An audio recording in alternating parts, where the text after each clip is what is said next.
अगर आप भी 2024 की ऐसी स्ट्रेटजी का यूज कर रहे हैं तो आपकी रैंकिंग क्रैश हो सकती है। गूगल ने कुछ नए अपडेट्स लॉन्च किए जो उसके पुराने वाले रूल्स को पूरी तरीके से खत्म कर रहे हैं। अगर आपने अभी अडेप्ट नहीं किए तो आपका ट्रैफिक हाफ हो सकता है।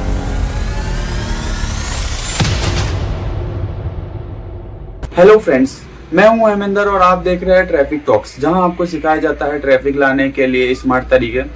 और पिछली वीडियो में हमने बात की थी ऑन पेज ओवरव्यू के बारे में और मैंने प्रॉमिस किया था कि ऑफ पेज एसईओ की बात करेंगे, लेकिन गूगल के कुछ नए अपडेट्स अभी आए हैं जो बहुत बड़े चेंजेस हैं और मैं चाहता हूं कि पहले आप उन्हें जान लो ताकि आप अपनी कंटेंट स्ट्रेटजी में उसे फ्यूचर प्रूफ बना सको। तो इस वीडियो में हम देखेंगे टॉप 5 एसईओ अपडेट्स और इन अपडेट्स का आपकी वेबसाइट ट्रैफिक पर इम्पैक्ट और आप इन चेंजेस को कैसे अपने स्ट्रेटजी में अप्लाई कर सकते हैं। Update 1, Google search generative experience, SGE क्या होता है? मैंने आपको जो स्क्रीन शेयर की है उसमें जो गूगल द्वारा आंसर दिया गया है, डायरेक्ट आंसर होता है, क्लियर और एग्जैक्ट आंसर, ये AI द्वारा होता है, इसको ही कहते हैं SGE। इसमें क्या चेंजेस हुआ है? अब गूगल आपकी जो क्वेरीज है उसका AI जनरेटिव आंसर सीधा सर्च पेजेस पर ही दे देता है, जिससे यूजर को वेबसाइट पर क्लिक करने की जरूरत नहीं होती, उसको सीधा ही क्लियर और एग्जैक्ट आंसर पहले ही मिल जाता है। इसके इम्पैक्ट ये पड़ेंगे, 0 क्लिक सर्चेस बढ़ेंगे और कंपटीशन हाई होगा। अब इसके टिप्स के बारे में जानते हैं कि आपको क्या अडेप्ट करना है। सबसे पहले आपको लॉन्ग टेल कीवर्ड का यूज करना है।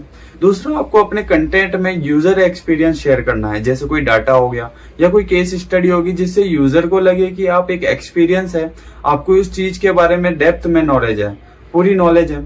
और तीसरा है आपके फीचर्ड स्निप्ट को ऑप्टिमाइज करो। दूसरा बड़ा अपडेट है EEAT का इम्पोर्टेंस। EEAT होता क्या है? EEAT मतलब एक्सपीरियंस, एक्सपर्टीज, अथॉरिटी और ट्रस्टवर्दी। 2025 के अपडेट में गूगल ने EEAT का वेट और बढ़ा दिया है। अगर आप एक रियल एक्सपर्ट है और आपने अपना पर्सनल एक्सपीरियंस कंटेंट में यूज किया है, जिससे यूजर को ट्रस्ट बिल्ड होता है और अथॉरिटी आपकी बढ़ती है, तो गूगल आपको रेफर करता है। और इसके लिए टिप्स है, आप अपने ऑथर बायो में अपनी क्वालिफिकेशन को दो। ऑथर बायो में क्वालिफिकेशन को देने से यूजर को लगेगा कि आप इस चीज के लिए एबल है, आप इस चीज को अच्छी तरीके से जानते हैं। दूसरा है, आप कंटेंट में रियल लाइफ एग्जांपल का यूज करो, जिससे यूजर को लगे आप एक एक्सपीरियंस है।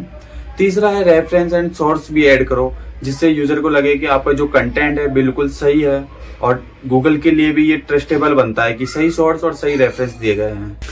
तीसरा अपडेट है core web vitals and mobile first experience. Google ने अभी पेज स्पीड्स, वेबसाइट स्पीड और मोबाइल फ्रेंडली को और स्ट्रिक्ट कर दिया है। अगर आपकी वेबसाइट लो स्पीड की है और मोबाइल फ्रेंडली नहीं है तो गूगल आपकी रैंकिंग को गिरा देगा। इसके टिप्स है कि आपकी इमेज साइज को कंप्रेस करके यूज करो। दूसरा है, मोबाइल फ्रेंडली थीम का यूज करो, जिससे वो मोबाइल फ्रेंडली बने, मोबाइल रिस्पॉन्सिव बने, मोबाइल में आराम से आपकी वेबसाइट ओपन हो जाए। तीसरा है, पेज स्पीड इनसाइड से इसका स्कोर चेक करो। पेज स्पीड इनसाइड आपको पूरा स्कोर बता देता है कि आपकी वेबसाइट किस स्कोर पे है, किस चीज में आपको इम्प्रूव करना है और कौन सा चीज आपके लिए बेस्ट है। पेज की स्पीड जो होती है वो 2 से 3 सेकंड की होनी चाहिए, जिससे यूजर को ज्यादा टाइम नहीं लगे, ज्यादा वेट ना करना पड़े और आपकी वेबसाइट से कंप्लीट इन्फॉर्मेशन जल्दी ले ले। गूगल का चौथा अपडेट है AI content detection and quality signals. Google अब आपके AI जनरेटिव कंटेंट को डिटेक्ट कर रहा है। इसका मतलब ये नहीं है कि आपको जो कंटेंट है AI है तो आपको रैंकिंग नहीं मिलेगी। अगर आपका कंटेंट वैल्यूएबल है, ओरिजिनल है और ह्यूमन फ्रेंडली है तो आपको रैंकिंग बिल्कुल मिलेगी। इस बार गूगल का पूरा फोकस क्वालिटी पर है। इसके लिए टिप्स है कि आप ह्यूमन एडिटिंग और AI का कॉम्बो यूज करके कंटेंट को लिखे। दूसरा है, आप प्लेगरिज्म चेक करें। और तीसरा है कि आप कन्वर्सेशन टोन यूज करें। कन्वर्सेशन टोन का मतलब होता है कि आपके जो कंटेंट का लैंग्वेज है वो रीडेबल होनी चाहिए, सिंपल लैंग्वेज में होनी चाहिए, ताकि यूजर को जल्दी समझ में आए।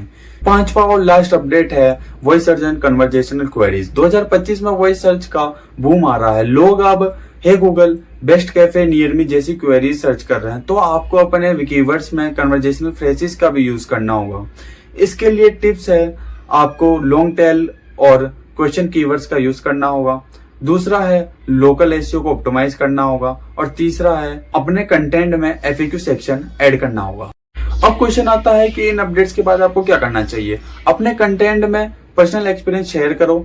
दूसरा आ गया, टेक्निकल एसईओ इंप्रूव करो, जैसे स्पीड, सिक्योरिटी और मोबाइल फ्रेंडली। तीसरा आता है AI टूल का यूज करो, लेकिन एडिटिंग ह्यूमन स्टाइल में होनी चाहिए।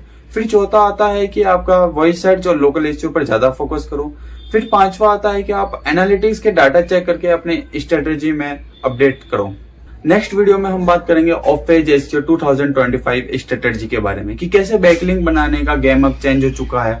तो आप हमारे चैनल को सब्सक्राइब कीजिएगा और बेल आइकन जरूर दबा दीजिएगा ताकि हमारी आने वाली वीडियो आपको नोटिफिकेशन के थ्रू जल्दी ही प्राप्त हो जाए। अगर आपको ये वीडियो हेल्पफुल लगी हो तो लाइक करें, शेयर करें और कमेंट में बताएं कि आपको कौन सा अपडेट सबसे ज्यादा इंपॉर्टेंट लगा।